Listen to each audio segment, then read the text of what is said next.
Ladies and gentlemen, we are ready to move on once again with Amateur K1. So would you please welcome both your fighters to the cage.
Ladies and gentlemen, this is Amateur K1 over 3 2-minute rounds of action in the lightweight division.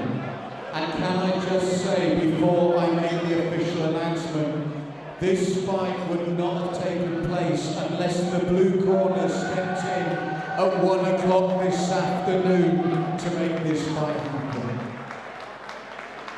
So, introducing in the blue corner, he weighed in at 68.5 kg. He represents Primal Combat. It is Will the Terrier Timmis.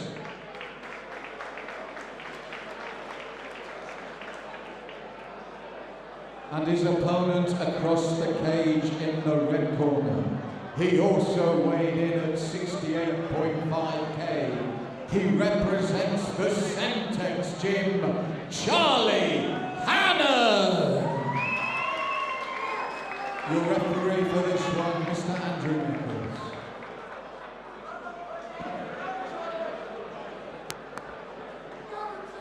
Lightweight amateur K1. We have William Timmis from Primal Combat in the blue corner stepping in against Charlie Hannon from Semtex Gym in the red.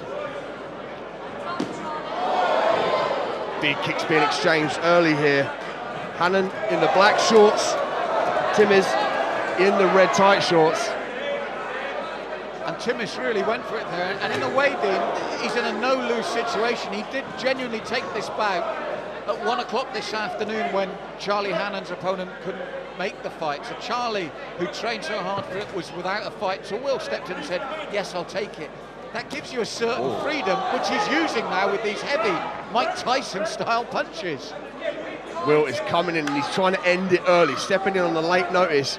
He's trying to get this fight out of the way. Oh, big head kick there from Hannon. The knee was worse as well that came in underneath. Hannon from the Semtex gym, well-known gym, obviously in K1 and Muay Thai style. And the variety of the work, superb stuff here from Charlie Hannon. Will's doing the right thing. He probably knows he hasn't got the gas for 3 rounds. So he's throwing heavy, he's planted his feet early, throwing caution to the wind like that, but it does leave him open. Hannon, the more technical, cerebral fighter as he connects there with the end of the foot. If that had been the shin, could have been good night. But Will looking for the looping overhand punches as Charlie comes in. He probably talked to his corner and said, I've got one really good round in me. There's nothing expected of him. It's not been a full training camp. He's a late replacement. He's doing exactly what I feel he should do. Look for the big bombs, look to take him out. And if he fails, there's still no loss. He can only cover himself in glory with a big knockout win. Charlie's doing the correct thing though. He's moving his head, he's looking for the shots, and he's clinching at the right time. Oh, nice left hand there, beautiful. Following up with the leg kick. Oh, his technique is superb, Dean. At the end of the day, you can only fight who's put in front of you. Charlie's done his camp, he's turned up, he's there. You fight who's put in front of you. You've got to put that to the back of your mind. As it is, I still think it's a dominant, accurate performance from him, but Will's doing the right thing. He's gone for broke, he's planted his feet early and looked for the bombs. Charlie's weathering the storm here, knowing the late replacement could have issues with the gas tank, and we can see that Will is breathing in his corner. He's already took his mouthpiece out.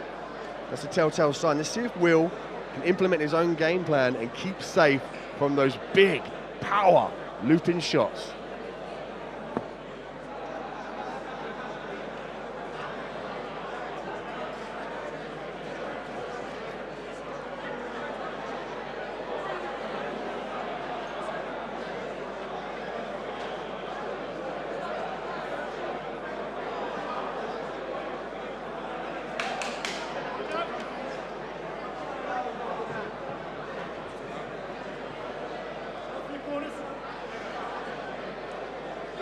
Round 2. It'll be interesting to see, as we said, Dean, what Will has got left in the tank and if his tactics will change, because Charlie's remained very composed, very calm, and picking his shots from that southpaw stance. And as you saw, accurate and flexible.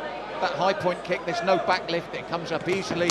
And Will is a shorter opponent, and he's getting caught on the way in, throwing those bombs, and Charlie's waiting his moment and picking such accurate shots in reply.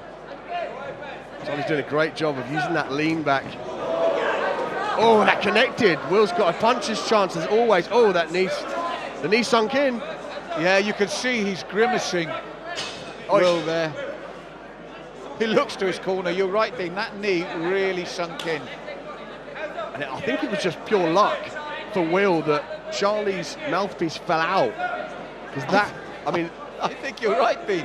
I mean, Charlie will probably look back and regret that, because we both saw Will turn to his corner and went, that hurt. Nice. The kick there, I think he might get a warning for the sweep.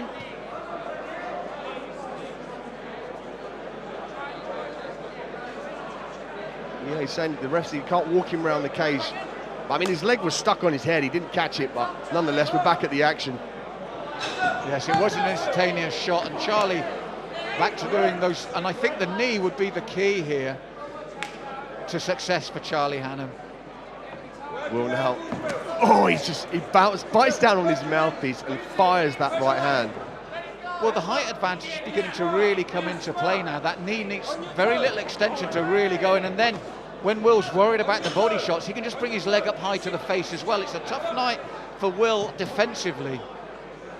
And Charlie's having to work here. He's not having an easy fight. He's looking for a way in. I'd like to see him keep his hands nice and high and block that overhand right with his left arm and then counter with the right hand. Well, you see, he's so much more effective when he keeps it at range because he's got the tools to do so, that teep. That's where Will needs to be, and that right hand could be the equaliser. Really impressed with Will. I mean, he stepped in on late notice, we said that time and time again, but he's delivering here. His game plan, everybody in this room knows what his game plan is, and that is to knock his opponent in Charlie out. And Charlie's having a bit of trouble finding a way in. His kicks are kind of missing the mark. He just needs to figure out that distance a bit better. If I was in his corner, I'm saying the knee is key to this. You landed 2 good knees and Will really felt them. He hasn't conditioned for them. They're hard to condition for anyway, a good knee. I would say set up that knee, the right hand over the top, or the right leg. Get Will guessing again. Charlie was at his best where Will didn't know whether he's going to work the body or the head. And the head was effortlessly found with those high kicks. But when he started telegraphing is when Will had the chance to step in. As you mentioned, that distancing issues that Charlie had gave Will his opportunities.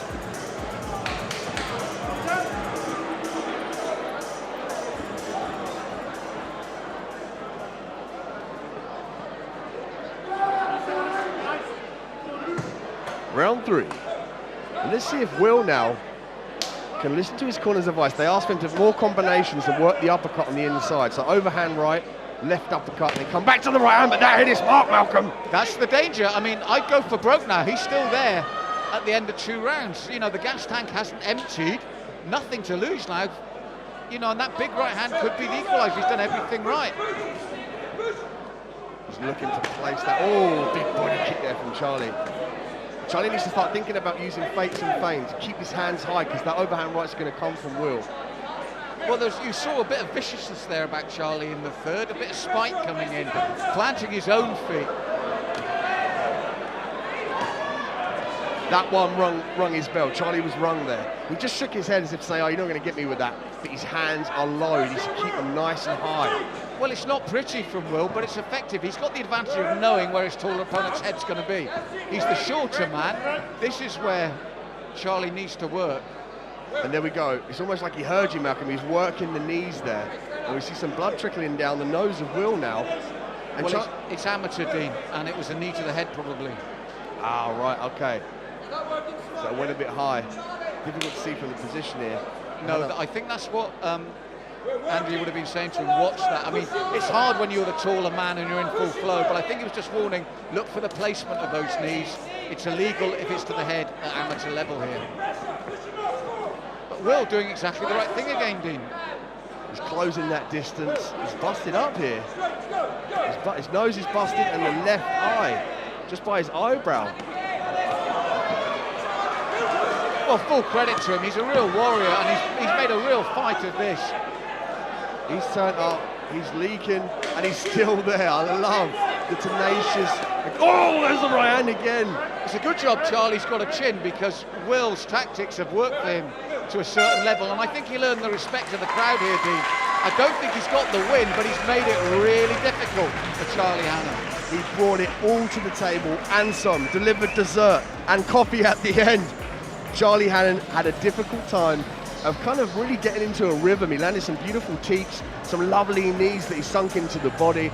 He bloodied up Will, but again, we will go to the judges to render the decision.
Ladies and gentlemen, I think you'll agree. What a quality K1 bat from these two young men. Let's hear it for both in the cage, please. But we do have a unanimous decision. All three judges in favour of the red corner, Charlie Hannon. But ladies and gentlemen, please, let's remember that Will took this fight at 1 o'clock this afternoon. So please, Will Timmis as well.